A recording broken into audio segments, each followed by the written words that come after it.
Thoreen Van Cuddles, an Animus audiobook adventure.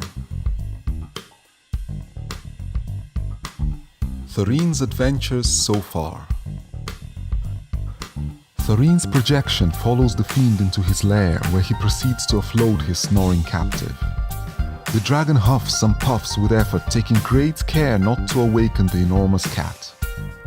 Gently, the victim is set down and hosed over with layer after layer of quick-setting mucus from the dragon's oozing nostrils. Thoreen recoils and leaves the disgusting scene, returning to the present. She breaks cover and slinks into the dragon's lair on trembling cotton wool paws, trying to remain as silent as felinely possible. Her senses scream at her to turn back, but she shoves their urgent pleas out of the way and advances deeper into the gloom. She thought that the canyon stank, but that was crystal fresh air compared to the vile fetor that greets her within the cave. Still, she's actually grateful for it, as she hopes that it will mask her adrenaline-fueled fear.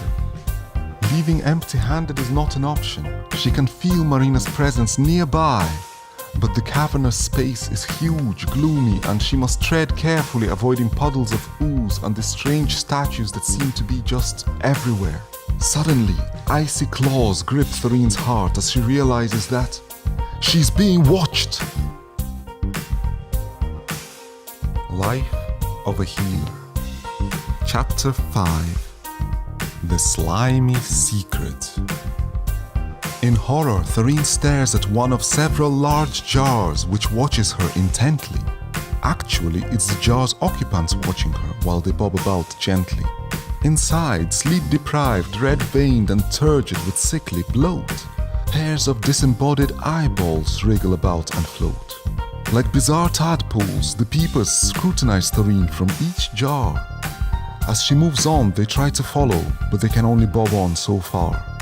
Perhaps they're silently trying to warn her or scare her away, but their astounded, curious stares their true intentions do not convey. Thoreen comes face to face with the grisly statue and is horrified, as she's forced to confront that which her subconscious has thus far tried to hide. A loud crash from behind spins her about, and she sees her host, who is immersed in his lurid arts up to his very snout. Using his muscular tail like eggs, statue after statue he breaks. With his tongue he scoops out the eyeballs before the victim awakes. He processes his captives one at a time, then quickly puts them back into stasis, dousing them in fresh slime. Thoreen gives an involuntary start, almost hissing, and backs up against the wall, bumping into a panel that propped up a makeshift shelf, making it fall.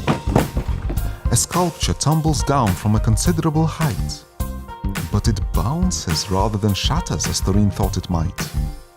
She freezes in the shadows, holding her breath, keeping her eyes shut tight.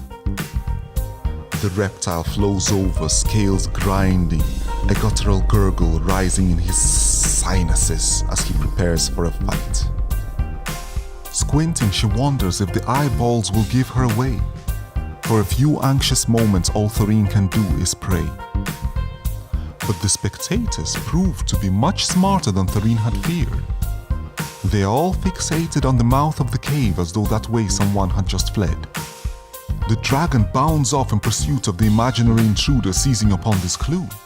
Paws clasped, Thoreen bows to the aquariums and mouths a silent thank you. Thank you for listening. We'll do our best to entertain you with fantasy adventure stories and original music every Friday. We would be grateful if you like and share our videos, as well as subscribe to the channel. Your support really does mean a whole lot to us.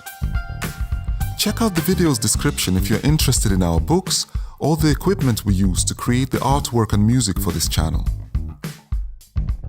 For business contacts, please refer to the About page or visit our website. Subscribe and tune in again to find out what happens next.